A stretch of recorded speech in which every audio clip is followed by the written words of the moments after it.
Hello दोस्तों, welcome to GK study mission. तो आज से हम लोग जो बीपीएससी का प्रीवियस ईयर का जितने भी क्वेश्चन है वो हम लोग सेपरेट सब्जेक्ट वाइज हम लोग डिस्कशन करेंगे।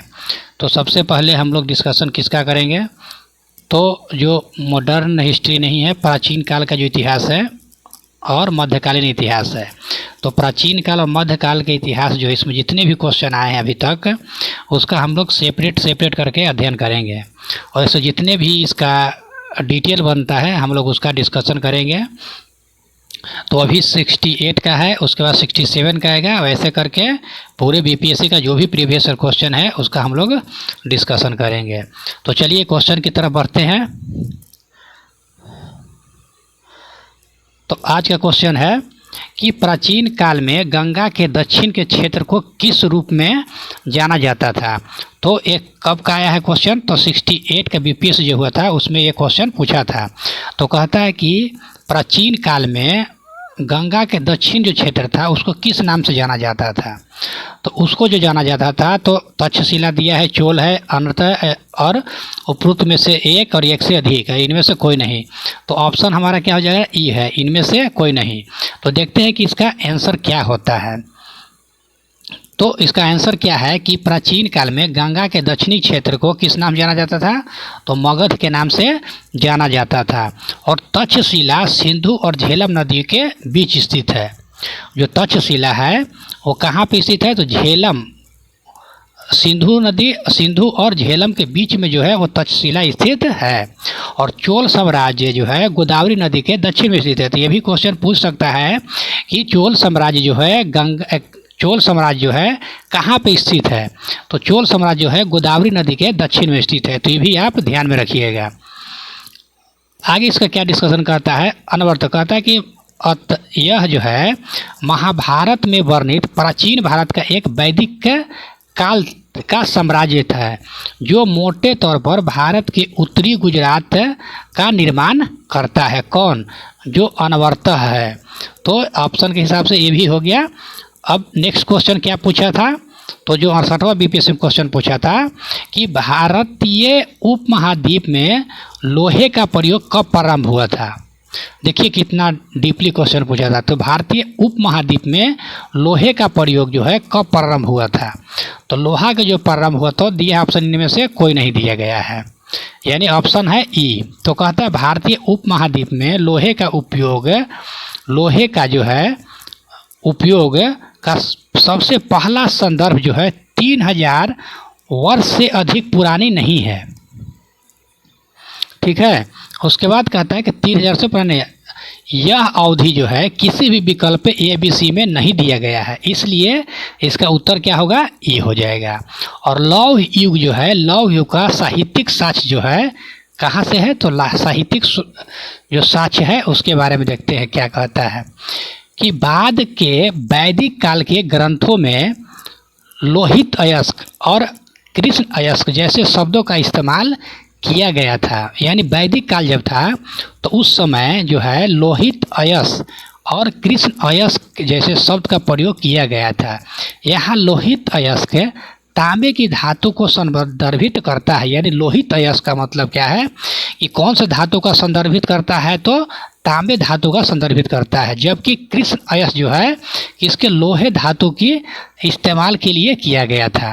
तो ये आप जरूर याद रखिएगा कि वैदिक जब काल था उस समय वैदिक काल में किसके लिए क्या प्रयोग किया गया था। तो वैदिक काल में तांबे के लिए लोहित अयस्क किया गया था। ऐसा नहीं कि लोहा समझ गया तो लोहा हो जाएगा, नहीं, लोहित के लिए तांबा और कृष्ण अयस्क के लिए किसका प्रयोग किया गया, लोहे के धातु के लिए।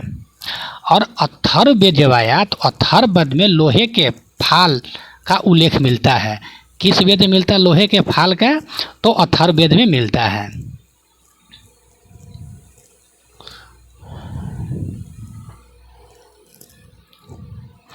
नेक्स्ट था ग्रीक इतिहास, जिसको हेरोडोटस ने अपनी पुस्तक द हिस्ट्रीज में भारतीय सैनिक द्वारा लोहे की नोक वाले तीर के प्रयोग के बारे में उल्लेख किया है। कौन किया है, तो हेरोडोटस। और इसकी पुस्तक का नाम क्या है, द हिस्ट्रीज नाम है। नेक्स्ट क्या कहता है, इन साहित्यिक साक्ष्यों के आधार पर यह कहा जा सकता है कि कृषि के लिए लोहे के औजारों का प्रयोग भारत में लगभग 700 से 800 ईसा पूर्व के आसपास शुरू हुआ है। यानी लोहे के औजार का प्रयोग जो है ना सबसे कब किया गया प्रयोग, तो लगभग 700 से 800 ईसा पूर्व में किया गया है। नेक्स्ट क्वेश्चन क्या पूछा गया है, तो नेक्स्ट क्वेश्चन पूछा गया है, दूसरी शताब्दी ईस्वी के आसपास रचित संस्कृत में शिलालेख के अनुसार, कहता है दूसरी शताब्दी के आसपास किसमें है, तो संस्कृत में रचित शिलालेख के अनुसार सुदर्शन झील एक प्राकृतिक जलाशय की मरम्मत किसके द्वारा किया गया था। तो जो सुदर्शन झील था, तो सुदर्शन झील का मरम्मत किसके द्वारा किया गया था, कनिष्क के द्वारा, रुद्रदामन के द्वारा, हर्ष के द्वारा, उपरोक्त में से एक से अधिक। तो किसके द्वारा किया गया था, तो ये किया गया था रुद्रदामन के द्वारा, जो है इसका रुद्रदामन के द्वारा मरम्मत किया गया था। किसका, तो सुदर्शन झील का। तो हम लोग सुदर्शन झील के बारे में थोड़ा देख लेंगे। कहता है रुद्रदामन वह भारत में सबसे प्रसिद्ध शासक हुआ था। तो रुद्रदामन के शासनकाल कब से कब, यानी इतना से इतना 130 से 150, 130 एडी से 150 एडी तक वह प्रसिद्ध था। किस लिए प्रसिद्ध था, सातवाहन के खिलाफ सैन्य विजय किया था, इसलिए प्रसिद्ध है। सौर राष्ट्र के शुष्क क्षेत्रों की सिंचाई के लिए मौर्य काल की सुदर्शन झील की मरम्मत सार्वजनिक कार्य है, सार्वजनिक कार्य था। कहता है कि उन्होंने शुद्ध संस्कृत में पहला लंबा शिलालेख जारी किया था। कौन, रुद्रदामन। रुद्रदामन जो है कहा, कहता है कि शुद्ध संस्कृत में पहला लंबा शिलालेख जारी किया था। ये भी ध्यान में रखना है कि शुद्ध संस्कृत में पहला सबसे लंबा जो शिलालेख जारी किया था कौन किया था, तो सातवाहन वंश के शासक कौन किया था, रुद्रदामन किया था। नेक्स्ट क्वेश्चन कहता है, नेक्स्ट आ गया, कहता है क्या कि झांसी के पास देवगढ़ का मंदिर, झांसी है उसके पास देवगढ़ का मंदिर और इलाहाबाद के पास गढ़वा में मंदिर की मूर्तियां किसका महत्वपूर्ण अवशेष है। तो कहता है जो झांसी है ना, झांसी के आसपास देवगढ़ है, वहाँ पे एक मंदिर है, और इलाहाबाद के पास एक गढ़वा है, वहाँ के मंदिर की मूर्ति किसका अवशेष है, गुप्त काल का है, राष्ट्र कला का है, राष्ट्रकूट कला का है, मौर्य कला का है, एक से अधिक इनमें से कोई नहीं है। तो ये जो मूर्ति है किस काल का है, तो गुप्त काल की मूर्ति है। तो अब थोड़ा सा हम लोग इसके बारे में अध्ययन कर लेते हैं। तो व्याख्या में क्या कहा गया है कि झांसी के पास देवगढ़ का मंदिर, इलाहाबाद के पास गढ़वा के मंदिर की मूर्ति गुप्त काल के महत्वपूर्ण अवशेष है। तो हम लोग थोड़ा गुप्त काल के बारे में देख लेते हैं। कहता है कि नागर शैली, नागर शैली या जिसको क्या कहा जाता है, शिखर शैली भी कहा जाता है। नागर शैली को विकसित करके गुप्त काल ने भारतीय वास्तुकला के इतिहास की शुरुआत किया।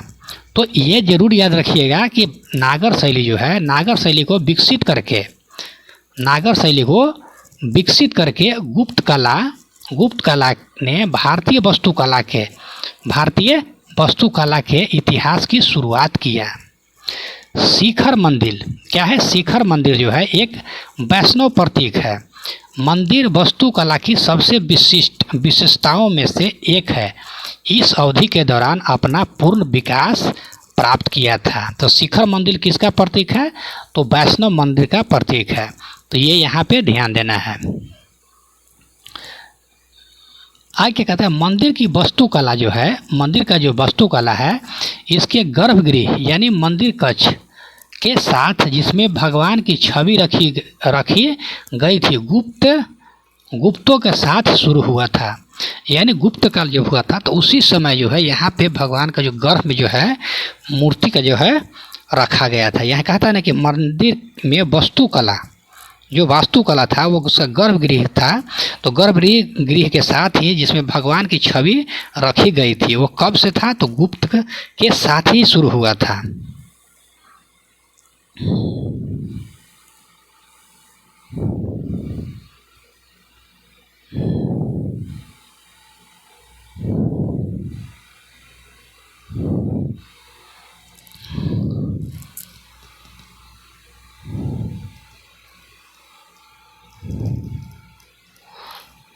आ गया दशावतार मंदिर का। अब दशावतार मंदिर के बारे में क्या कहा गया है? तो कहा गया है कि 6ठी शताब्दी का मंदिर क्या है, 6ठी शताब्दी का यह मंदिर है जो दशावतार मंदिर है। तो दशावतार मंदिर जो है 6ठी शताब्दी का मंदिर है जो भगवान विष्णु का प्रतीक है। तो ये भी ध्यान रखना है कि जो दशावतार मंदिर है वो किस भगवान का प्रतीक है, तो भगवान विष्णु का प्रतीक है। यह झांसी जिले के पास 125 किलोमीटर दूर 125 किलोमीटर दूर उत्तर प्रदेश के देवगढ़ में स्थित है। कहाँ पे है? इस मंदिर का नाम क्या है? दशावतार के मंदिर है जो देवगढ़ के में स्थित है। और ये कहाँ पड़ता है? तो ये कहता है झांसी जिले से लगभग 125 किलोमीटर उत्तर में पड़ता है।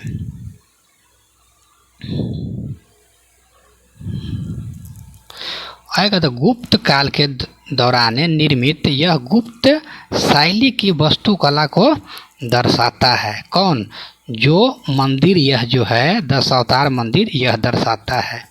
अब इलाहाबाद के बाद क्या कहता है? इलाहाबाद के पास के गढ़वा मंदिर। तो इलाहाबाद के जो पास जो गढ़वा मंदिर है ये भी क्या है? गुप्त काल के एक अवशेष है। कहता मंदिर परिसर में भगवान विष्णु के सभी 10 अवतारों के प्रतिनिधित्व करने वाली एक आकृति भी मौजूद है। यानी कहता है कि भगवान विष्णु जो है उनके 10 गो जो अवतार है उसका जो है उस अवतार का प्रतिनिधित्व करने के वाली एक उसमें आकृति मौजूद है। कहाँ पे? तो इलाहाबाद परिसर में जो मंदिर है उसमें है।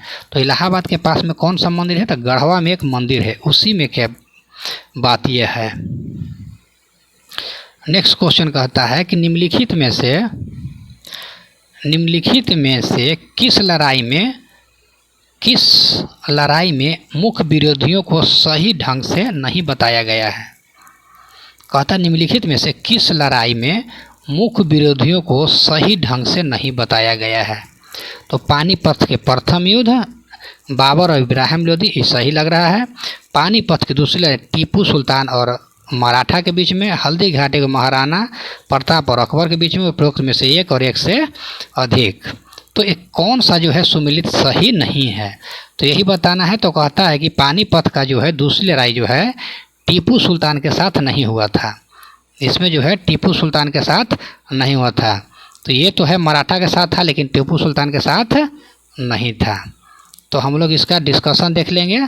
जो भी युद्ध है उसके बारे में हम लोग अध्ययन एक बार कर लेंगे। चलिए, तो क्या कहते हैं पानीपत का प्रथम युद्ध। तो पानीपत का प्रथम युद्ध कब हुआ था? तो 1526 ईस्वी में हुआ था। तो कहता है दिल्ली सल्तनत के लोदी वंश के इब्राहिम लोदी और बाबर के बीच लड़ा गया था। और महत्व इसका क्या था कि युद्ध ने मुगल वंश की स्थापना की जो ईस्ट इंडिया कंपनी के शासन के आगमन तक चली। यही क्या है इसका मेन महत्व था। पानीपत का दूसरा युद्ध हुआ था कब? 1526 ईस्वी में, 1556 ईस्वी में हुआ था। पानीपत का जो दूसरा युद्ध हुआ था 1556 ईस्वी में हुआ। और यह जो युद्ध हुआ किसके बीच हुआ था?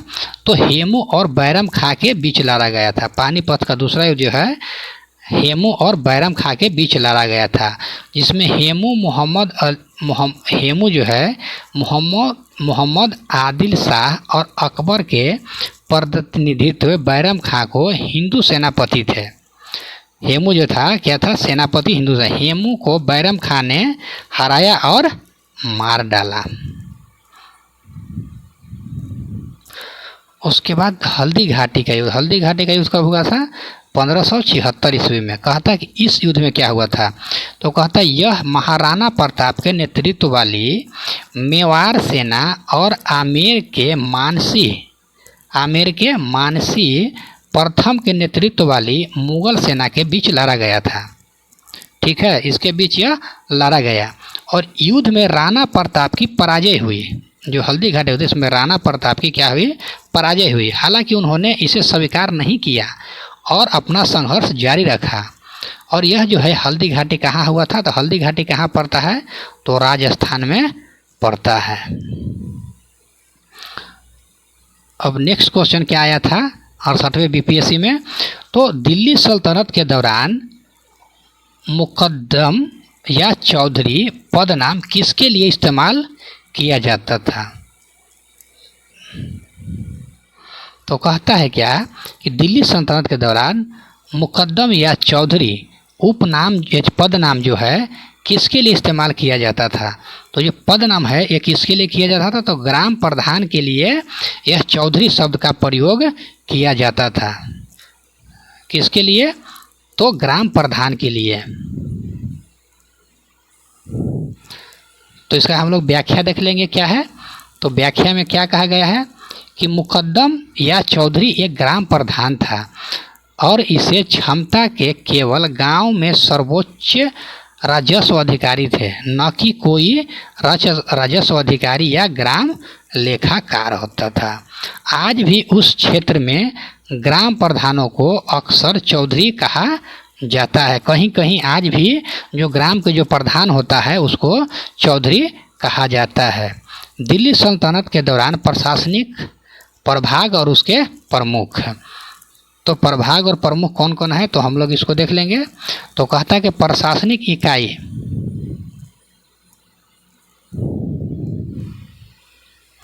जो प्रशासनिक इकाई है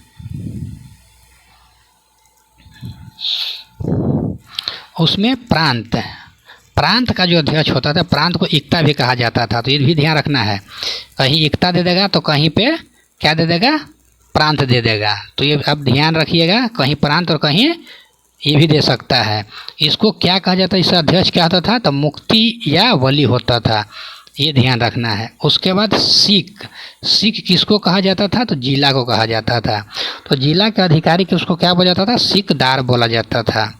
और परगना जिसको क्या तालुका बोला जाता है, परगना को तालुका बोला जाता है। तो इसका जो अध्यक्ष था उसको क्या बोला जाता था? चौधरी या आमिल बोला जाता था। तो ये आप ध्यान रखिएगा, ये क्वेश्चन पूछ सकता है क्योंकि इस बार पूछा है तो अगले बार पूछने की संभावना है, क्योंकि बीपीएससी हर एक बार पिछले क्वेश्चन का रिपीट जरूर करता है।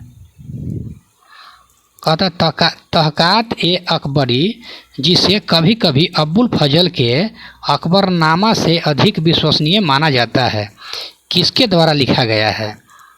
तो तहकात ए अकबरी जो है जिसे कहता है कि अब्बुल फजल के जो अकबरनामा है से अधिक विश्वसनीय माना जाता है। किसको?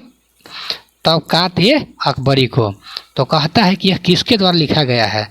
तो यह लिखा गया है निजामुद्दीन अहमद के द्वारा लिखा गया है।